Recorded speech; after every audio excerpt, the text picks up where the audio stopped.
Velasco. Professor, bom dia, obrigado pela atenção aqui com a Rádio Bandeirantes na manhã desse sábado. Bom dia, Danilo, é um prazer falar com vocês aí da Rádio Bandeirantes.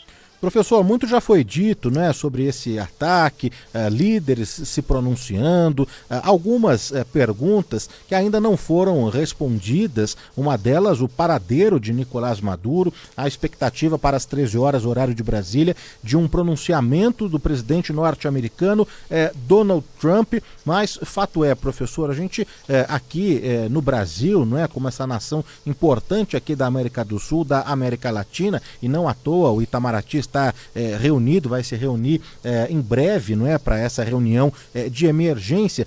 O que a gente quer saber aqui do Brasil, né, professor, é esse precedente, não é? É isso que aconteceu na Venezuela, se pode se expandir para outros territórios.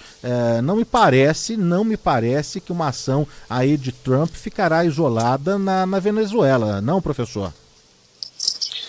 É isso, na verdade vivemos um período de claro enfraquecimento e negligência em relação ao direito nacional e aos grandes princípios, né, que regem o direito nacional, né? Por exemplo, o princípio da soberania, o princípio da não intervenção, o princípio da integridade territorial.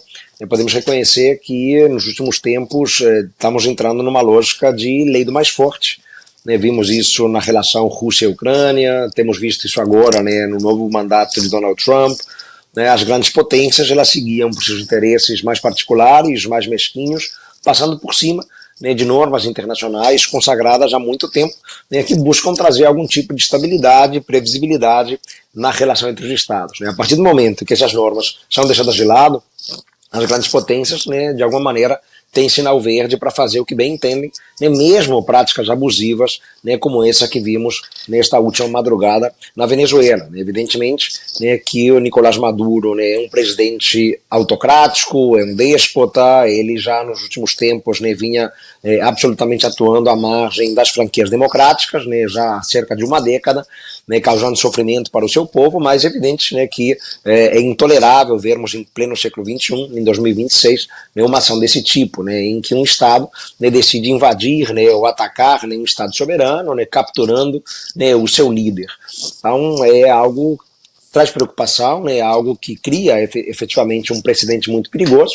Não é inédito, né, já vimos isso muitas vezes acontecer, né, na história aí dos Estados Unidos, né, ações levadas a cabo nesses moldes, né, práticas desse tipo, né, mas preocupa sim, né, que continuemos vendo isso, né, neste momento, né, já em pleno século XXI. Então qualquer outra ação, né, menor, né, de menor porte do ponto de vista militar, né, que eventualmente contraria interesses de grandes potências, pode sim, né, por que não, né, ser alvo de ações desse tipo, né, e ter o seu líder derrubado, né, capturado, né. Então isso traz muita preocupação. É importante, né, que países como o Brasil, né, refutem, rechassem esse tipo de ação, né, para buscarmos de alguma maneira, né, evitar que isso possa voltar a se repetir. Professor Paulo Velasco, Luiz Felipe aqui conversando com o senhor. A gente tem agora também novos pronunciamentos do governo Donald Trump. Primeiro, J.D. Vance, vice-presidente dos Estados Unidos, emitiu um pronunciamento via redes sociais, disse que Donald Trump ofereceu várias alternativas, mas foi muito claro durante todo o processo. O tráfico de drogas precisa parar e o petróleo roubado, de acordo com J.D. Vance, precisa ser devolvido aos Estados Unidos. Ele ainda completa nesse pronunciamento de que Maduro é a pessoa mais recente a descobrir que o presidente Trump fala sério, e ele também parabeniza as pessoas que participaram desta operação. E agora há pouco, o presidente Donald Trump, antes mesmo do pronunciamento oficial que ele irá fazer às 13 horas no horário de Brasília, na casa dele em Mar-a-Lago, falou com a reportagem da Fox News, canal dos Estados Unidos, que tem uma simpatia por Donald Trump, e Donald Trump tem uma simpatia com a Fox News, porque fala com a emissora com mais frequência do que outros canais americanos. E por lá ele falou sobre a operação que aconteceu mais cedo. A gente inclusive tem um trechinho do presidente Donald Trump para escutar nessa entrevista que ele concedeu há poucos minutos à TV dos Estados Unidos. This is something that, gee, I don't know, it's amazing. And to have a few injuries but no death on our side is really amazing.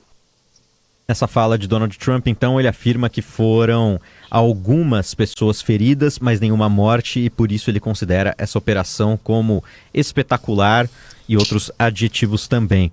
Professor, o presidente Trump, nessa entrevista, também disse que ainda não sabe quem irá apoiar para a presidência da Venezuela. Ele foi questionado se apoiaria Maria Corina Machado, que recebeu o Prêmio Nobel da Paz, e afirmou como resposta que já existe uma vice-presidente da Venezuela e que ele vai ainda considerar quem ele irá apoiar neste poder. Na visão do senhor, quais serão os próximos passos de Donald Trump? Ele irá tentar, na sua avaliação, uma retirada também da vice-presidente ou existe uma espécie de acordo com outros atores políticos na Venezuela? Luiz, é um período de grande incerteza, né? Essas primeiras horas, né, após a ação americana, né, são horas que temos que ainda avaliar com muito cuidado, né, o que está acontecendo na Venezuela. Existe um governo constituído, né? Claro que um governo agora, de certa maneira, acéfalo, né?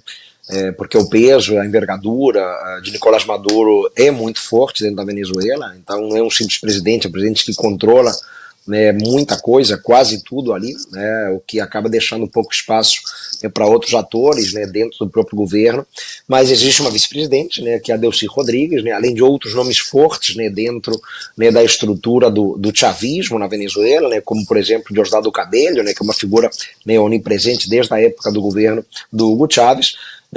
Resta saber como o Trump vai se portar em relação a esses atores, né? Se de fato o Trump, né, vai bancar a derrubada completa do governo, né, chavista, né, e patrocinar a ascensão de algum outro líder na Venezuela, né? Mas isso por si só já traz, né, não só uma incerteza, mas um cenário de preocupação, porque serão dias e talvez semanas difíceis na Venezuela até conseguir haver de fato uma estabilização um pouquinho melhor, né? Entendo que o problema dos Estados Unidos não é apenas com o Maduro, né? Entendo que o problema dos Estados Unidos é com toda a estrutura do chavismo que está no poder desde 99, né? São 26 anos, né, de chavismo, né? Primeiro com Hugo Chávez Frias e agora com o Nicolás Maduro. A Venezuela foi taxada de narcoestado não só, né, pelo Maduro, mas por toda uma estrutura, né, de poder, né, dentro da Venezuela, né, que os Estados Unidos associam de maneira abusiva, eu diria inclusive, né, com o crime organizado transnacional, né, então militares de alta patente, né, outros políticos de grande peso, né, então acho difícil, né, que o governo Donald Trump aceite, né, a continuidade de um governo chavista nas mãos, por exemplo, da vice-presidente Delcy Rodrigues, né? Então talvez vejamos sim, né, alguma forma de transição política, mas ainda é muito difícil dizer, né, quem poderia vir de fato a governar o país, né? Falas talvez, né, da volta do Edmundo González Urrutia, né, que está asilado politicamente na Espanha, né, que é quem supostamente venceu a eleição presidencial no ano passado, né, que poderia assumir o governo, mas é um cenário ainda de muita incerteza, né, e serão certamente dias ainda de preocupação, né, para os venezuelanos, um certo alívio para aqueles que se opõem ao chavismo, né, porque se livraram da figura do Maduro, né, mas nada garante que teremos, né, já de imediato um cenário de tranquilidade por lá não. Estamos conversando ao vivo aqui na Rádio Bandeirantes, um do bom e do melhor, com um professor de política internacional, especialista em América Latina, o professor Paulo Vasconcelos, né? São muitos os recortes, são muitas as linhas que a gente pode seguir aqui nessa entrevista. O senhor já falou um pouco sobre os líderes, as nações que se pronunciaram, que tomaram lado, né? Sempre tem um que apoia e o outro que condena, mas falando agora especificamente sobre o Brasil, né? Não é uma novidade que o presidente Lula já se manifestou, a gente já até trouxe aqui o pronunciamento na íntegra, o que escreveu o presidente Lula, que os bombardeios em território venezuelano e a captura do seu presidente ultrapassam uma linha inaceitável. O Itamaraty deve se manifestar em breve sobre esse ataque também, mas quero saber o seguinte, professor, a relação Brasil-Estados Unidos vinha, não é? Trump e Lula vinha ali de faíscas, né?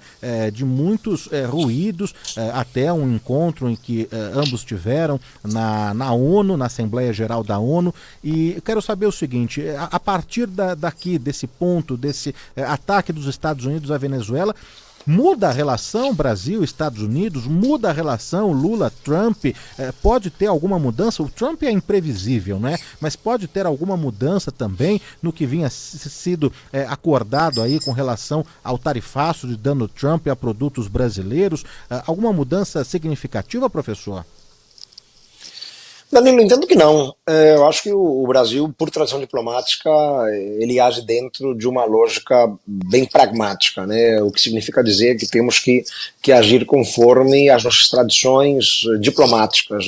Cabe ao Brasil, sim, censurar, condenar essa agressão militar norte-americana à Venezuela, né? Condenar, evidentemente, a captura abusiva do seu presidente, Nicolás Maduro, né? Isso será feito, assim como várias nações, né, inclusive no mundo ocidental, né, já repudiaram, né, a ação militar norte-americana. Nem por isso, né, a relação Brasília-Washington vai colapsar. Tivemos momentos difíceis esse ano, sobretudo por conta dos tarifaços. É evidente, né, que Trump e Lula, né, não tinham um diálogo fluido como já houve em outros momentos entre presidentes de Brasil e Estados Unidos, né, embora, né, nos últimos meses ali tenham conseguido, né, estabelecer alguma forma de entendimento, né, tanto naquele rápido encontro na ONU que você lembrou, quanto, de maneira ainda mais importante, na reunião de cúpula entre os dois, na cúpula da ASEAN na Malásia.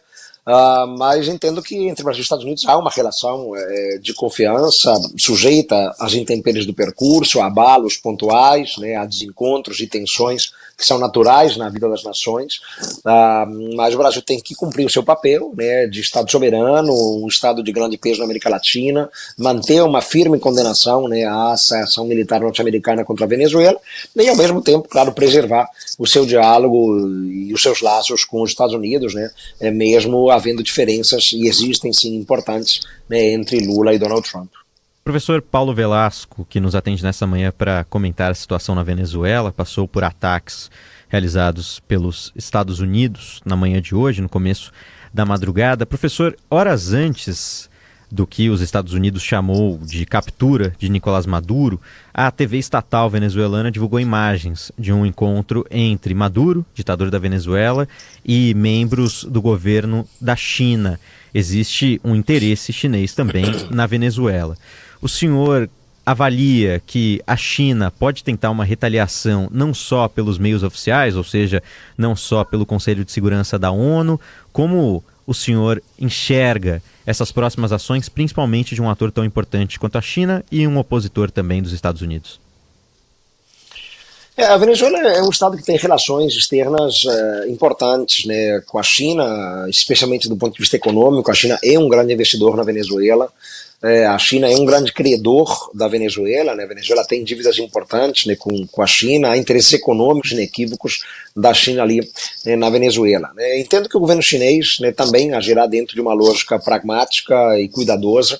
Existem diferenças óbvias com os Estados Unidos, né, mas a China certamente não ultrapassará nenhuma linha vermelha na hora de responder a essa agressão militar norte-americana à Venezuela, ou seja, certamente vai se limitar, né, a condenar os atos, vai usar os canais oficiais que existem, né, para condenar, né, essa agressão contra o direito internacional, contra a soberania, né, de um Estado, né, como é a Venezuela, vai certamente mobilizar um discurso e uma retórica muito duros, né, contra os Estados Unidos de Trump, né, tanto na ONU, né, quanto em outros espaços, né, inclusive com declarações, né, formais do governo chinês, mas não irá além disso, né, até porque a Venezuela é um ator-chave, né, para a China, mas a China é consciente de que, independentemente de quem governe a Venezuela, né, os investimentos chineses certamente serão preservados, né, mesmo que ascenda ao poder em Caracas um governo de oposição, né, e mesmo que esse governo eventualmente se aproxime do ponto de vista econômico mais fortemente dos Estados Unidos de Trump, isso pode acontecer, né, certamente não terá como alijar a influência econômica chinesa da Venezuela. Reitero, a Venezuela é um país muito endividado com a China, depende muito da China, né, e os chineses são conscientes de que isso dificilmente vai mudar. Então, veremos uma China agindo de maneira pragmática, né, como agiu e age em outros cenários de crise, né, buscando preservar seus interesses econômicos, seus investimentos, né, seus ativos, né, mas sem ultrapassar, né, qualquer razoabilidade, né, nas críticas contra um ator da envergadura do peso dos Estados Unidos, né. Então as diferenças Beijing e Washington existem, são naturais, né, mas a China ela evita também, né, escalar muito em termos de tensão com os Estados Unidos, porque é algo que não interessa, né, evidentemente aos atores econômicos chineses, né, que tanto lucram neste mundo e muito particularmente na América Latina, onde a China é o maior ou o segundo maior parceiro comercial de praticamente toda a região. Conversamos ao vivo aqui na Bandeirantes com o professor de Política Internacional, especialista em América Latina, Paulo Velasco. Professor, obrigado pela atenção na manhã deste sábado aqui com a Bandeirantes. Um bom ano para o senhor, bom fim de semana. Muito obrigado, um bom fim de semana a todos.